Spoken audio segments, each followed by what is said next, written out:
शहजादा मुस्लिम महाविद्यालय कर्मा बहुवरा दिलदार नगर गाजीपुर के प्रशिक्षण संस्थान से डीएलएड चतुर्थ सेमेस्टर सामाजिक अध्ययन विषय का शिक्षण ऑनलाइन के माध्यम से प्रारंभ किया जा रहा है। प्रशिक्षुओं, आप लोगों ने 3 सेमेस्टर तक सामाजिक अध्ययन विषय का अध्ययन किया, उसी प्रकार चतुर्थ सेमेस्टर में भी सामाजिक अध्ययन विषय का अध्ययन करना है, जिसका प्रथम अध्याय है 1857 ईस्वी का स्वतंत्रता संग्राम तथा स्वतंत्रता प्राप्ति हेतु प्रयास। 1857 ईस्वी का स्वतंत्रता संग्राम, 1857 ईस्वी का स्वतंत्रता संग्राम। 1856 ईस्वी में डलहौजी के चले जाने के बाद कैनिंग गवर्नर जनरल होकर भारत आया। अंग्रेज इतिहासकारों ने उसकी दयालुता, उदारता, शांति प्रियता आदि गुणों की बहुत प्रशंसा की है। उसके शासन काल की सबसे महत्वपूर्ण घटना 1857 ईस्वी की क्रांति थी। कैनिंग को अपनी संपूर्ण शक्ति, समय और साधन उसका दमन करने तथा उसके पश्चात व्यवस्था कायम करने में जुटाने पड़े। 1857 ईस्वी के स्वतंत्रता संग्राम का स्वरूप। 1857 ईस्वी के स्वतंत्रता संग्राम का स्वरूप। 1857 ईस्वी के स्वतंत्रता संग्राम का वास्तविक स्वरूप क्या था, इस संबंध में इतिहासकारों में अभी तक एक मत नहीं हो पाए हैं। अंग्रेज लेखकों ने यह सिद्ध करने का प्रयास किया है कि यह एक सैनिक विद्रोह था और इसका मुख्य कारण चर्बी वाले कारतूस थे। लेकिन आधुनिक भारतीय लेखकों ने 1857 ईस्वी के विद्रोह को देश का प्रथम स्वतंत्रता संग्राम कहा। यह सत्य भी है कि 19वीं शताब्दी के मध्य तक इस देश में राष्ट्रीय भावना का सर्वथा अभाव था। देश के राजा और नवाब एक दूसरे के साथ कलह और विद्वेष के कारण कभी इस तथ्य को न समझ सके कि विदेशी सत्ता की जड़ें जमने से देश के सभी वर्गों तथा संप्रदायों का राजनीतिक, आर्थिक तथा सांस्कृतिक जीवन संकट में पड़ जाएगा। यही कारण था कि उन्होंने शत्रु के विरुद्ध संयुक्त मोर्चा खड़ा करने का कभी स्वप्न भी नहीं देखा। किंतु 100 वर्ष के अंदर भारतीयों की राजसत्ता ही नहीं समाप्त हो गई, बल्कि आर्थिक दृष्टि से भी देश का भयंकर शोषण प्रारंभ हो गया। यही नहीं, अंग्रेज अपनी शिक्षा तथा संस्कृति को यहाँ की जनता पर बलपूर्वक लादकर उसे अंग्रेजियन के रंग में रंगने का प्रयत्न करने में भी जुट गए थे। इसलिए 19वीं शताब्दी के मध्य तक इस देश के लोग यह समझने लगे थे कि अंग्रेज विदेशी लुटेरे हैं। वे हमारी संस्कृति और हमारी राजनीतिक स्वतंत्रता तथा आर्थिक समृद्धि के शत्रु नहीं, बल्कि वह हमारी सभ्यता और संस्कृति को भी नष्ट करने पर तुले हुए हैं। 1857 ईस्वी का विस्फोट इसी गहरे असंतोष और घृणा का परिणाम था। इसमें सैनिकों, जमींदारों, किसानों तथा कुछ अपदस्थ राजाओं और नवाबों ने भी भाग लिया। उनका उद्देश्य अंग्रेजी सत्ता को समाप्त करना था। 1857 के स्वतंत्रता संग्राम के कारण ईस्वी की स्वतंत्रता के कारण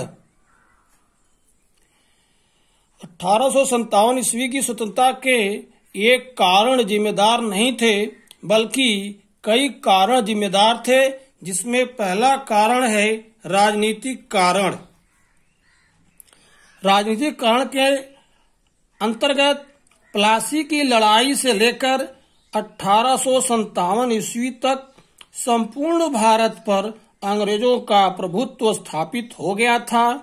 अनेक राजवंश पूर्णतः नष्ट हो गए थे। लाखों सैनिक तथा प्रशासनिक कर्मचारी जिनकी उन राजवंशों से जीविका चलती थी, वे बेकार हो गए थे। उनमें तथा उनके वंशजों में अंग्रेजों के प्रति घृणा का होना स्वाभाविक था। अवध के नवाब और प्रजा पर भी कंपनी ने घोर अत्याचार किए। इसका उल्लेख जो है इतिहासकारों ने किया है, जिसमें वाजिद अली शाह को निर्वासित करके महलों को लूटा और बेगम का अपमान किया गया। कंपनी ने नवाब के अधीन बड़े बड़े जमींदार और तालुकेदारों को भी जमींदारियों और जागीरें से वंचित कर दिया गया। किसानों पर भी उन्होंने अत्याचार किए, इसलिए क्रांति का कारण राजनीतिक होता गया। उसी प्रकार झांसी की रानी तथा पेशवा का दत्तक पुत्र नाना शाह भी अंग्रेजों के नीच व्यवहार के कारण उनके विरुद्ध क्रांति के प्रमुख नेता बन गए।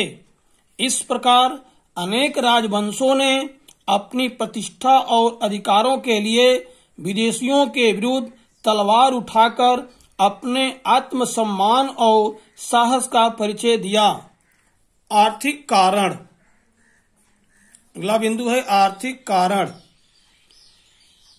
आर्थिक कारण के अंतर्गत अंग्रेजों ने अपने आने से पहले भारत तथा दस्तकारियों के साथ व्यापार करना था, लेकिन यहाँ उन्होंने राजनीतिक कमजोरी का फायदा उठाकर यहाँ सत्ता स्थापित करने की सोच उनमें पनप गई। कंपनी ने इन दोनों को नष्ट कर दिया। 1850 ईस्वी तक देश की पुरानी दस्तकारियां समाप्त हो गई थी और सारे देश में इंग्लैंड का माल बिकने लगा था। लाखों कारीगर और देसी व्यापार बेकार हो गए थे और भूखे मरने लगे थे। अंग्रेजों ने किसानों की आर्थिक दशा खराब कर दी थी। उन्होंने देश में जमींदारी प्रथा कायम की, जिससे किसानों को भारी हानि हुई। उन्होंने लगान की दर बहुत बढ़ा दिया था, जिससे खेती की उन्नति की ओर उन्होंने कोई ध्यान नहीं दिया। लॉर्ड डलहौजी ने उन लाखों लोगों की जमीन छीन ली जिन्हें अपनी जमीन पुराने राज नवाबों से इनाम अथवा दान में मिली थी। इसका सबका किसानों पर बहुत बुरा प्रभाव पड़ा। देश में आए दिन अकाल पड़ने लगे। इससे किसानों में अंग्रेजों के प्रति बहुत घृणा उत्पन्न हो गई थी। अगला बिंदु है सामाजिक और धार्मिक कारण। सामाजिक और धार्मिक कारण। अंग्रेजों ने प्रारंभ से ही भारतवासियों के धर्म और संस्कृति को नष्ट करने का प्रयत्न करते थे। अंग्रेज लेखक तथा ईसाई मिशनरी भारत के सामाजिक जीवन, धर्म तथा संस्कृति की बहुत निंदा करते थे। वे हिंदुओं के देवी देवताओं के लिए बुरे शब्दों का भी प्रयोग करते थे और मुसलमान के धर्म के खिलाफ भी बकवास किया करते थे। सबसे बुरी बात यह थी कि ईसाई मिशनरी हिंदुओं और मुसलमानों को छल कपट से तरह तरह के प्रलोभन देकर ईसाई बनाने को प्रयत्नशील थी।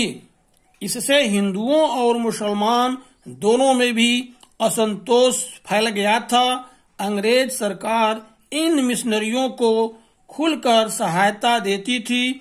जो भारतीय ईसाई बन जाते थे उन्हें अनेक प्रकार की सुविधाएं दी जाती थी।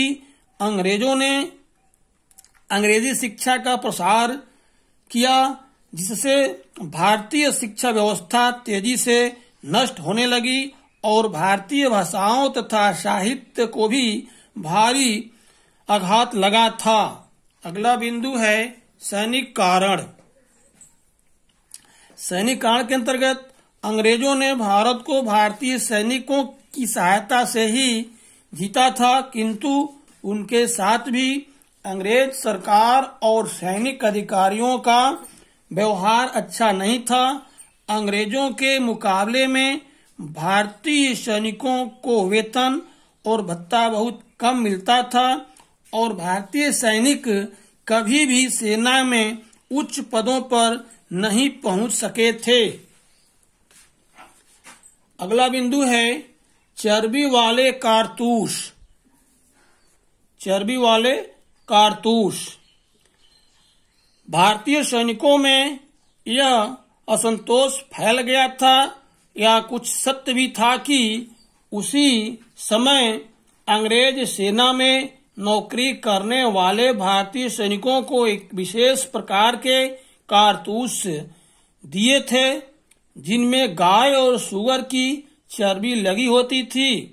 कारतूसों को काम में लाने से पहले उन्हें दांत से काटना पड़ता था।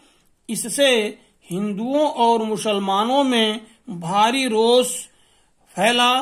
दोनों ने समझ लिया कि अंग्रेज हमारा धर्म भ्रष्ट करना चाहते हैं, इसलिए यह वास्तव में विद्रोह का कारण नहीं बल्कि जो है विद्रोह के नेताओं ने बड़ी चतुराई से सैनिकों के इस असंतोष को उभारा और उन्हें क्रांति के लिए प्रोत्साहित किया। इस प्रकार इन्हीं कारणों के द्वारा 1857 ईस्वी की क्रांति प्रबल हुई और इसमें बहुत से भारतीय नेताओं का, क्रांतिकारियों का दमन किया गया, जिससे यह क्रांति असफल हो गई। इसके बाद का वीडियो अगले समय प्रस्तुत किया जाएगा।